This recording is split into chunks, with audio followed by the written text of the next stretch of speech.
Welcome back to the HGC. We hope you are enjoying your Saturday. So far, the matches have been pretty awesome. My name is Trixler, and look who the Dahaka dragged in. It's Caldor. Okay, so the one thing I need to clarify something. You've probably all seen the video already. If you haven't, you can either head over to Reddit or you can check out the Heroes Esports Twitter at Heroes Esports. Just with a little bit of a video.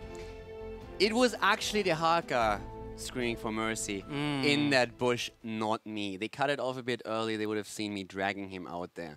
I had a doom hammer after all. That's I mean, come on. What they all say. No, I totally lived through that gank. All right, guys, let's go ahead and get ready for the standings. So far, we've had some updates as we had Fnatic earn a victory earlier. They're still undefeated with a strong 4-0, and in the standings, they're at #1. The very tippy top still is theirs. Now, Team Expert right afterwards, and we're looking at Dignitas later on. And Dahaka might have ganked me, but he uses ultimate, so it's all good. That's value right there. Heck of worth. So Dignitas taking on the Zealots, 5 and 6 slot right here, both 1 and 2. But it's time for Dignitas to keep making strides forward if they want to have a chance at going at the Western Clash. Yes, we heard Quacknix talk about who he expects to be going to the Western Clash, who he expects in the top 3, and he was still falling back on the familiar old school names, the big 3. And one of his main arguments was consistency. Trick looks strong at days, but as he said, sometimes they're just running it down mid and griefing hard, and they know that too. They've been talking about that they need more consistency. So the big question now remains still, can Dignitas show that consistency and prove that they belong in the big 3? Because they've struggled, but today they go up against one of the newcomer teams. They go up against Zealots. So if you don't win here, well, are you going to take your wins? Yeah, Zealots are just looking for purely victories. So let's go ahead and check out the schedule and see what we have going on for the day. Now, earlier we did watch as Team Good Guys and Fnatic do battle on the battlegrounds here. Got a 3-1 in favor of Fnatic. Later on, North America will be kicking off with Deventic and Tempo Storm. Even in Death and Roll20 Esports will be finishing out the day. But the match that we're about to watch is Dignitas and Zealots. And Zealots, boy, have they had a tough road. They lost 3-0 to Fnatic. They lost 3-0 to Expert as well. Their only win this season was the 3-0 they had in the first week against the Playing Ducks. So they're looking for something, because right now they're 0-6 in the last 2 matches. I am pretty sure that Zealots absolutely love that schedule. Yeah. They are enjoying it a lot. This is fun! Yeah, this is great. We are playing against the best teams in the league right away, week after week. This is awesome. So, yeah, at this point, they just have to accept that they have a really, really rough schedule, and that continues today with them going up against Dignitas. On the bright side, after this, it gets a lot easier for them, supposedly easier for them. So if they can just use that as an incentive to practice, maybe take a couple of games of the big names, make an upset happen, and then start to play against the direct competition. When you have already played against the big 3, then of course you find yourself in decent spot. But maybe they can cause an upset. We've seen the same happen with TGG going up against Dignitas. So is Dignitas currently weak enough? Are they vulnerable, or are they bouncing back and showcasing once again why they made it to the grand final at the mid-season brawl? Well, a big match for both of our teams, and we'll see what they intend to do today as they share their thoughts with you guys at home. Our match against Dignitas this week, it's gonna be hard. We know Dignitas is one of the best teams in the world, but they're looking now weaker than ever, and we might even have the chance to win against them. Our performance in the league has been decent so far. We took Playing Ducks down 3-0, but then we lost versus Fnatic and Expert. So, yeah, we cannot say we have an outstanding performance. We are doing it fine, and we expect to be on the middle of the league by the end of the season. The reason why we did struggle since the beginning and the last week is because since we lost against Liquid and they played double support every game in the series, we thought that the key of the meta was to play double support, and we were channel visioning on it. But this is not our style. We are an aggressive team, but when you play double support, it's super hard to have this style in game, so we'll try to fix this. After last week, we did go back to J shot calling and drafting because we think we don't have the time to adapt with a new shot caller and drafter. So we prefer to stay in a comfort zone with J until we have 1 or 2 months to practice with another one. So for our next match against Zealots, we will for sure not underestimate them. We will have to play our macro and to go to our comfort pick to probably beat them. Maybe they have some Kanda cheese and I would like to play against it.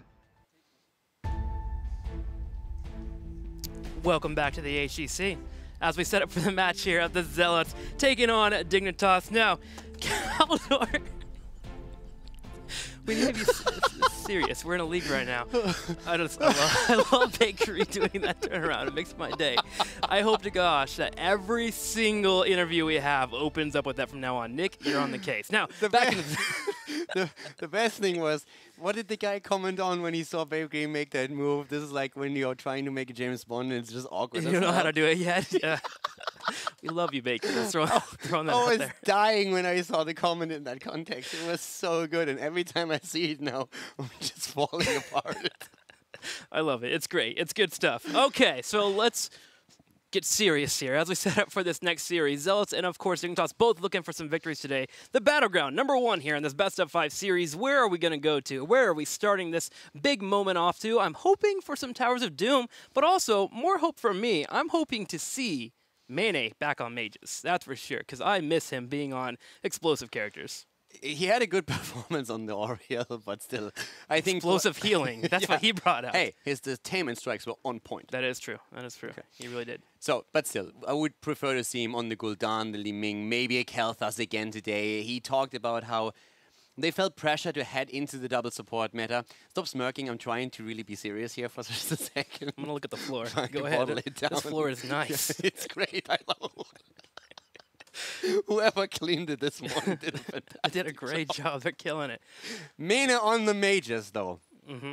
Very serious business. Yep. I heard that, honestly, after the experimental phase, Dignitas is going into a spot where they're going to really try to bring JPL back into the drafting and being the shot caller, which is fine. I think they needed to go through that phase. In fact, I wish they would have stayed with it a little bit longer, because having Dignitas expand their roster and expand their hero pools and everything to do nothing but be great for them over time, I think they're just a little bit more worried about going to the Western Clash now, and they've brought it back and moved back into the JPL. I mean, as Mena said, Bakery is a horrible shot caller. No, they didn't. He didn't say that. They want to still do that. But they said right now is not the time. Yeah. He was talking about how he thinks it's a really good idea for them to use Bakery as a shot caller and drafter and just to expand, be more flexible.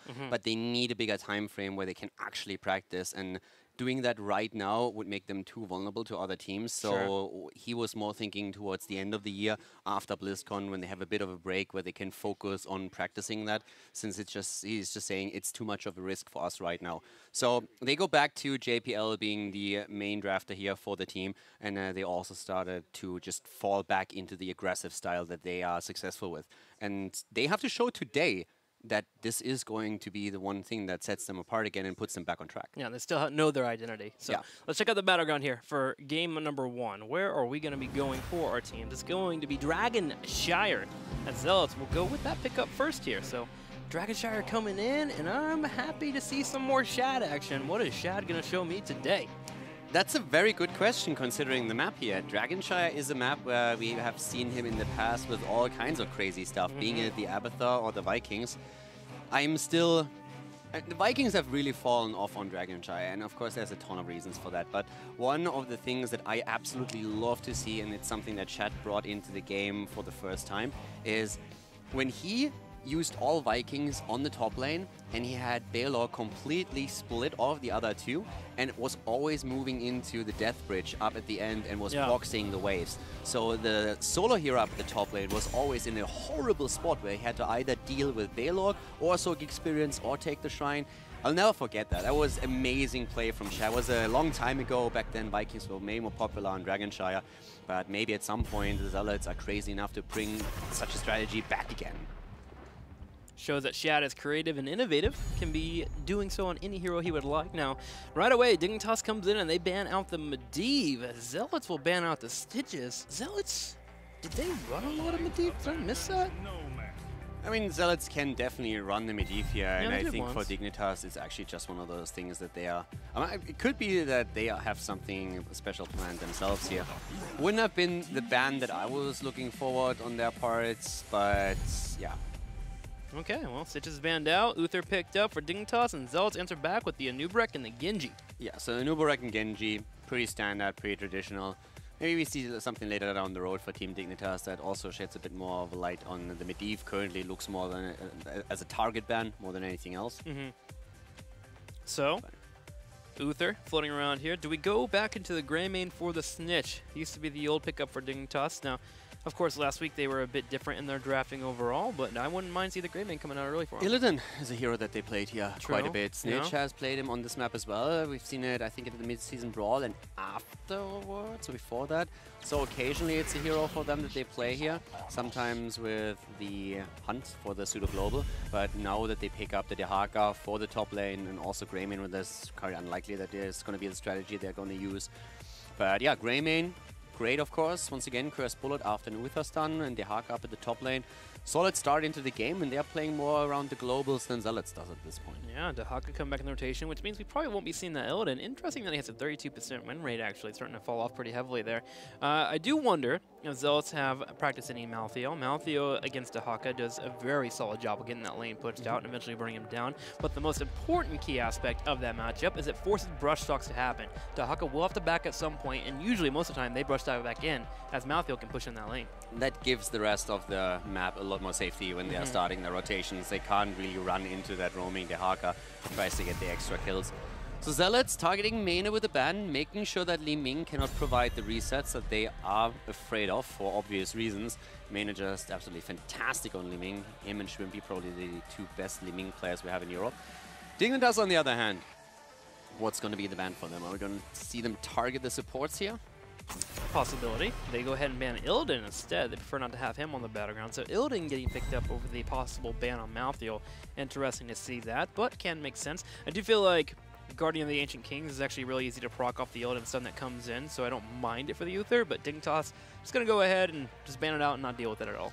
You can still go into the double support plus Illidan, so they just want to shut that down early on with Genji in the mix. There's just way too much dive. You have the Anubrak moving in. We've seen how much the combo of Anubrak diving deep with the Cocoon can do if you're targeting a single hero.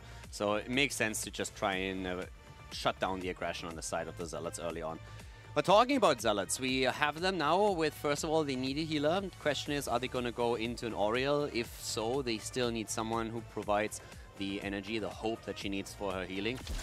And they pick Rhaegar over Oriel, and for the top lane, we're going to see the Sonya play by Zarmani. All right, so we have the main tank of Anubrak, Sonya to come in and be disruptive, but also to dominate that top lane. Think we might need a little more wave clear. Rhaegar can be great in that moment, but would love to see a little bit more from the Zealots as their 5th pick will be coming soon. For the moment, Dignitas on the right side. Do they move into a main tank? Would they pick up Muradin here? When it comes to the main tank, I think Muradin is an option. You could also argue that Stitches would fit quite well here with an Uther follow-up, Grey main Cursed Bullet. So that's Stitches another option for you. But he got banned out. I was Zealots behaving. Oh yeah, you're actually absolutely right. I was more at this point thinking about the Zealots last pick because we're still looking for a hero that Chet can play. So there's still quite a few options for the Zealots to try and throw a curveball here. Well, Dignitas still thinking about their pickup. There is a Tyrael in the rotation. Tyrael can be helpful against Sonya for slowing her down and not getting the kills when she needs to go in for the engage, but I don't think I like it against the roster that Zealots already has. So, Dignitas, what will be the moment? It's going to be the Muradin, and we're going to have our mage, I'm assuming. Are we going back to it? It's a Chromie.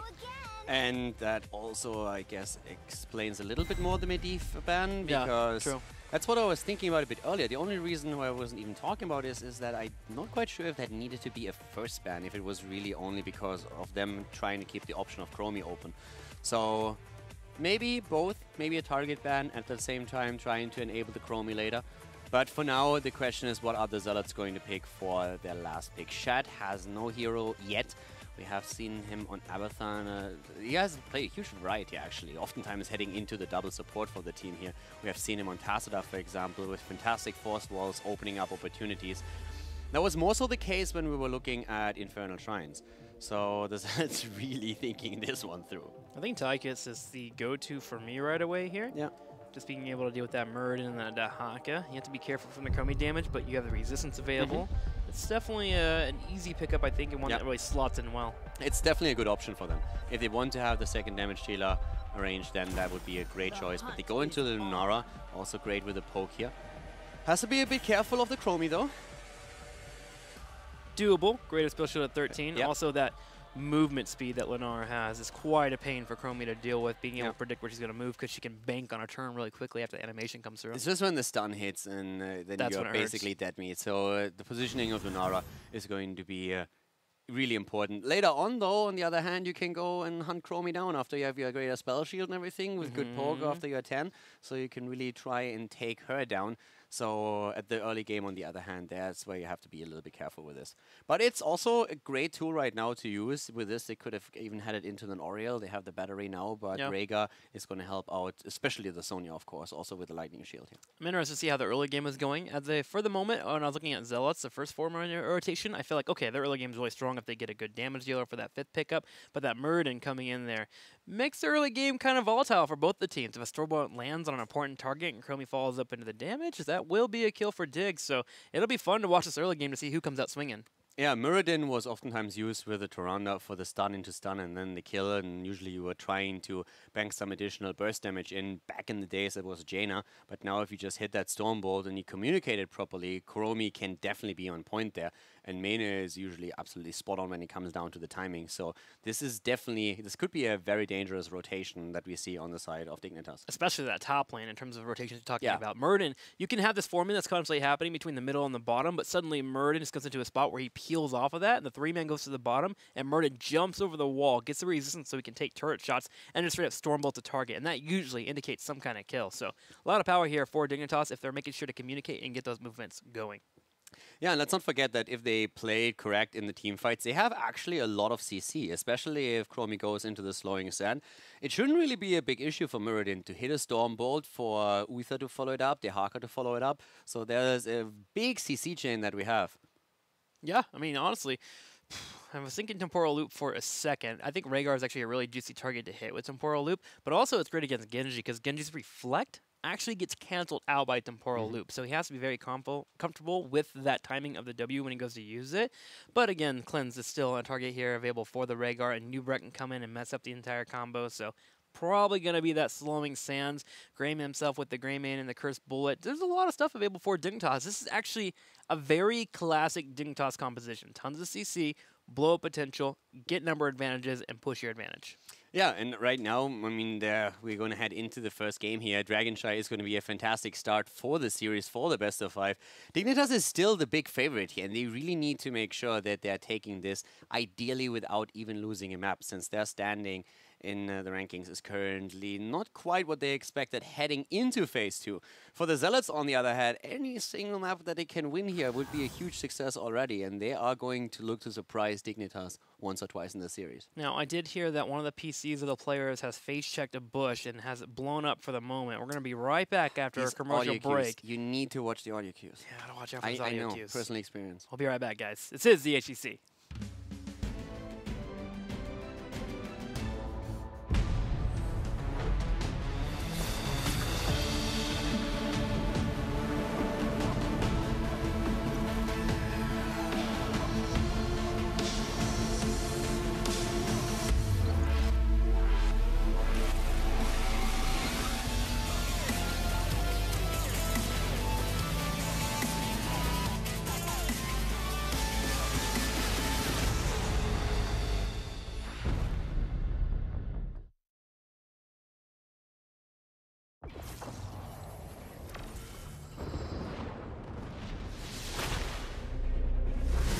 Experience has taught the Protoss that when we do not fight together, we die alone.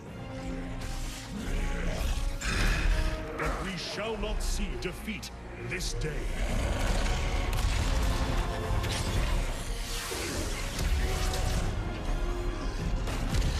For we stand as one. Our differences will not divide us, but make us stronger. Together, we will defend the Nexus with honor and earn our glory. I am Hierarch Artanis, leader of all Protoss. And in unity, there is strength.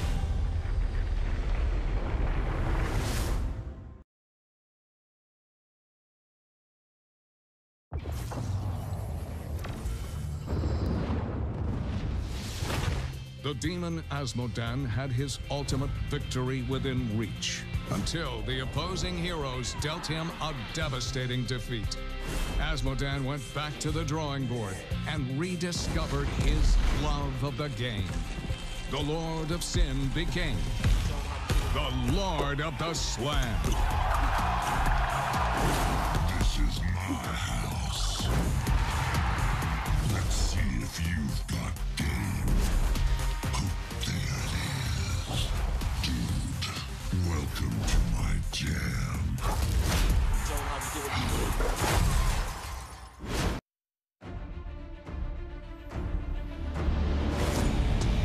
It's not easy being queen. So many subjects to keep in line. So many scores to settle. I am the Swarm. And vengeance has never looked this good. All is well with the PCs now for our players, and we're getting set up for Dragonshire as Zealots take on Dignitas. And it looks like we're going to have a good game on our hands. Dignitas getting kind of an old composition we've seen from the past, locking down targets, going for the CC blow-up, whereas Zealots are hoping to contest here with their Sonya and Lunara play. Yeah, let's go. Body is ready. I want to see the game. Let's I'm go for hyped. it. I want to see Dignitas now. Game so one. Let's head straight into the game, ladies and gentlemen. Our first game on Dragonshire. Dignitas going up against the Zealots. And here we are on the left side in the blue. It will be the Zealots. Zarmany on Sonya, Poyok on Lunara, Mopsio on a new Brat, Grandpa on Rhaegar, and Shad playing Genji. So to the right side in red, we have their opponent. It is the, well, red team, Team Dignitas, currently playing here with Zelia on the Haka, Snitch on Greymane, JPL on Muradin, Mene on Chromie, and a Bakery on Uther. So let's see how these teams will compete. In particular, I will be watching that top lane with the Dahaka. Sonya's going to be doing pretty well in that lane, but there's always a possibility for Genji to rotate in with that dismount that he has available at level 1 that he just picked up. While on the other side, there's Muradin. He can come in for those rotations. Now, he does pick up the third wind here, the Muradin, so it looks like he'll be hoping to keep his Uther away from healing him, and he can back away from a fight, heal up, and come back in. Muradin is definitely one of those heroes that is super annoying to deal with. In the entire poke that you've been talking about, if you have the third wind, it's just so easy to just step back for just a moment and then re-engage here. Poison can, of course, be quite annoying if you're trying to activate your trade. But for now, we're just seeing the poke on the side of especially Chromie, helping also out with the wave play here. And yeah, I'm hyped for this one. I want to see if the Zealots can actually make something happen against Dignitas now, or if Dignitas is going to show up here completely after the loss last week to make sure that they are climbing in the standings. Well, JPL lands Stormbolt on Shad. And I think there is a possibility for Chromie to be locked down here, but there is the babysitting factor that Uther will have available to him. We were talking about it in the Fnatic matchup, where we had Stitches, Uther, and Chromie, and where I felt like the synergy wasn't quite there, where Stitches could get the hook out, Uther goes in for the stun. This is a team that doesn't require that type of connection being available, so Uther is free to sit on the back line and make sure to control that Genji that will be coming in trying to harass a Chromie in the middle of fights. Yeah, Poik down to the bot lane, already annoying Bakery, but he is going to get some help from Mena, who's just firing away with Chromie for now. No Dragonite just yet, as Sonya at the top lane has reclaimed the Shrine control for the Zealots. Zarmany currently on the solo lane. Yeah, he's going to do well in that solo lane. He'll stay up there consistently. In fact, Dignitas is hoping to shut him down. They put Muradin in the top left, but with Sonya playing safe, Dahaka will take the Shrine for free if they can here, while everyone else rotates to the middle to make sure Zealots can't grab this Dragon. And this is very typical Dignitas, showing off their rotations and making sure to prevent their opponents from grabbing anything in terms of a Dragon. And well, Dragon so far have not really been taken, but it's really just all about seeing who gets the momentum here, or gets the first kill. And of course, still the pressure is on the Zealots. Dignitas had a bit of a rough start into Phase 2, but at the same time, they are still the favorite heading into this, and of course, they want to reclaim that spot within the top 3. They want to make sure that they are going to the Western Clash, because at this moment in time, they know that they have to win all of these games if they want to make sure that they get that spot.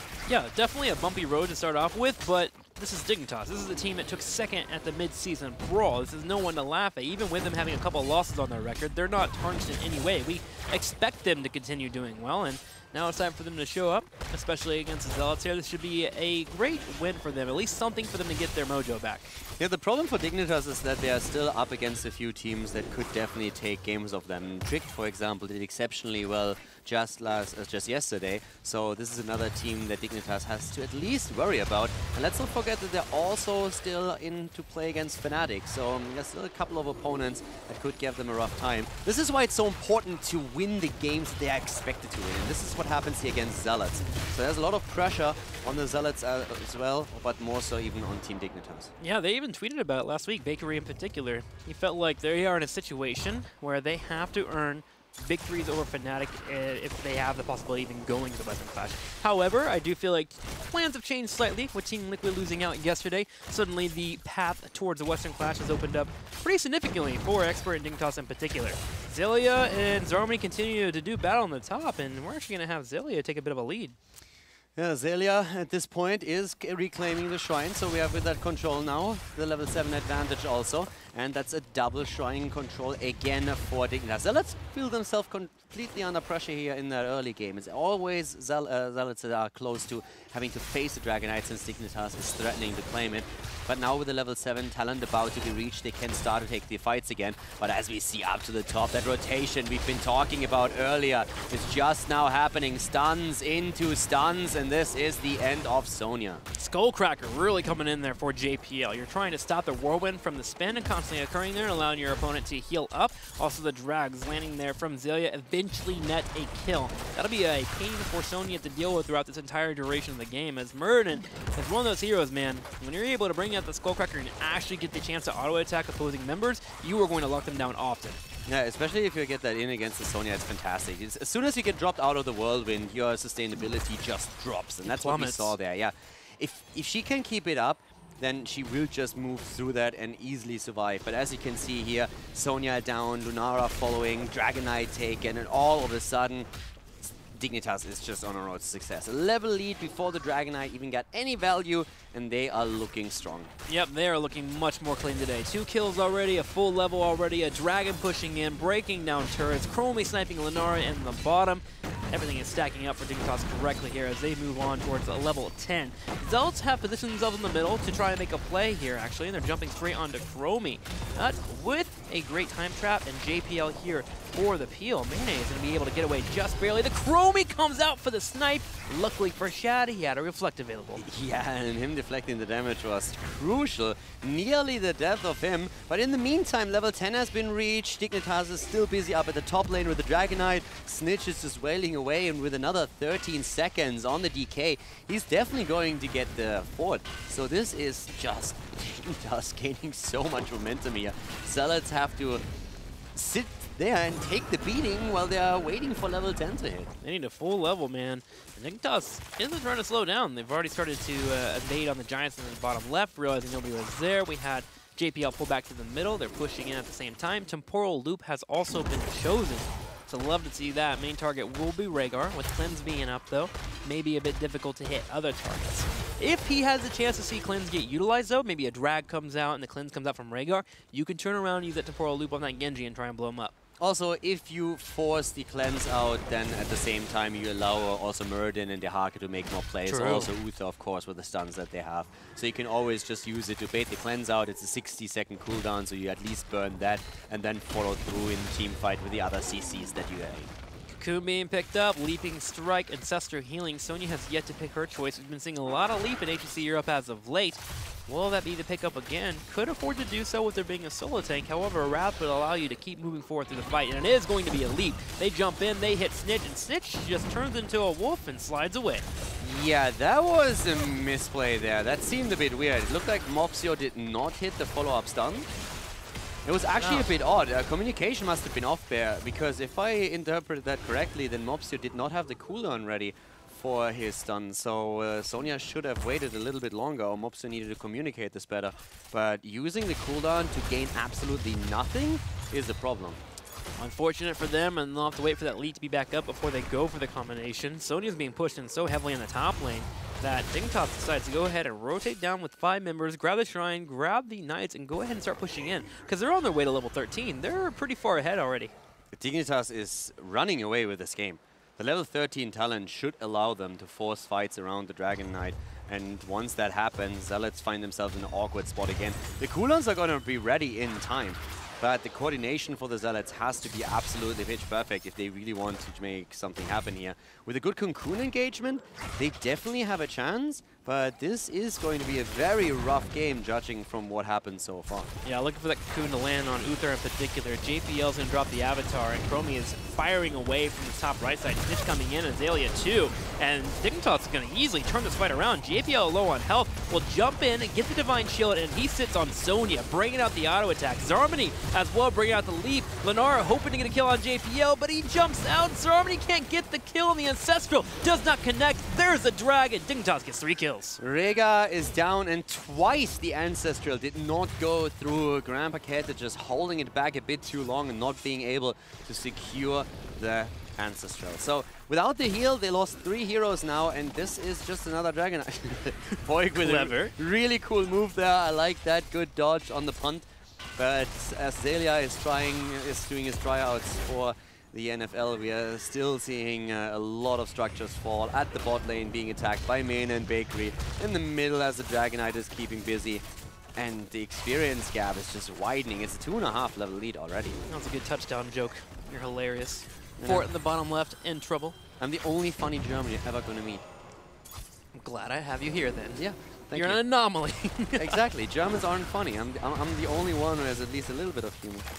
Well, Zealot's going to have to humor Dignitas, as they're getting pushed in pretty often here. Humor jokes. I see what you did there. See, we're turning this around, man. Yeah. We're making it exciting. Zelia is getting in trouble, is able to back up just in time, but Dignitas have already sieged pretty heavily on the bottom left. They can take this fort pretty easily, and they're going to do so. So, big rotation from them, and they can leave the Hawk in the middle, too, because remember, he'll have Rush Talk the moment he falls out. Here comes Zealots. Cocoon, the leap, and is it the kill? No, Snitch isn't dead, and even turns around and drops the Cocoon. Ancestral this time hits on point, but Snitch also got the Divine Shield. Great move there again by Dignitas. Is looking fantastic here. That was so well played from Snitch. Not only did he not die, he also was the one dropping the Cocoon and enabling the 5 versus 5 for Dignitas that led to the kill against Genji. Great play here. Dig really showing up today, trying to really make sure that they get back their confidence as a team, and so far it's looking pretty good. There was a moment where also Zelia dragged the Genji into the time trap that was available, that was set up by the Chromie. Good play overall, great teamwork here from Dignitas, and they continue to steamroll forward. 4 levels ahead, 16 has been hit. They have Giants already grabbing the bottom left, so they're pushing in on the keep wall, the Zealots. 3 level lead as they are moving in here. This is just completely spiraling out of control. The 16 talent is also allowing Muradin to get an additional stun in, and I mean, the fights have been rough enough as is, but now that he has that available too, the setups are going to be even more impressive. And I'm really a bit afraid for the Zealots here. This is not only a rough game for them, this could be soul-crushing, losing in that fashion. But we're not there just yet. Here comes the counter, and this time Snitch is down. The first kill for the Zealots. Zealots get a pick there. They now have a 5v4. They're looking for more too as they slow down Zelia. They're going to have the adaptation coming out, so he will get healed up for a second. So Dignitas will be able to pull away. I like Zealots using that moment to push in. There was a couple more seconds until Zelia actually had Rush Talk available, so you use that opportunity to move in and get a pick. That's one way to get yourself back in the game. Yeah, it's definitely a start, but they're still 3 level behind, so there's a lot more work ahead of them if they want to make this happen. But if they take structures, then they can take or close the gap. And especially when they are able to get a few kills, they should be able to close the gap quite quickly. The big problem that they are facing right now is that they still need their level 16, since they do not have the additional talent that Dignitas already has held for quite a bit. So that's the big challenge that they somehow need to overcome. If they can sneak a Dragon Knight, if they can get an isolation kill, that would be a really good start. But so far, Dignitas is just not allowing that to happen.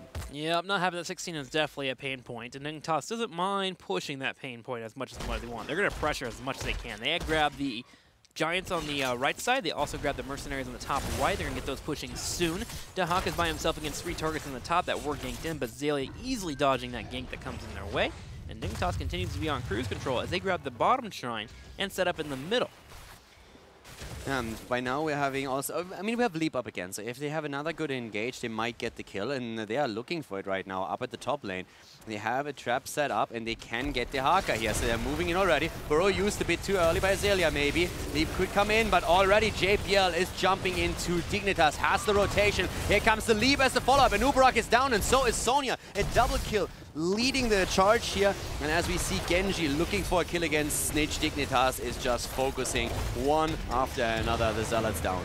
Oh, Poyok does get healed at the last seconds, but Grandpa takes the Bronze Talon to the face. The Wolf tries to run out. JPL is on the side to receive him and delivers the blow.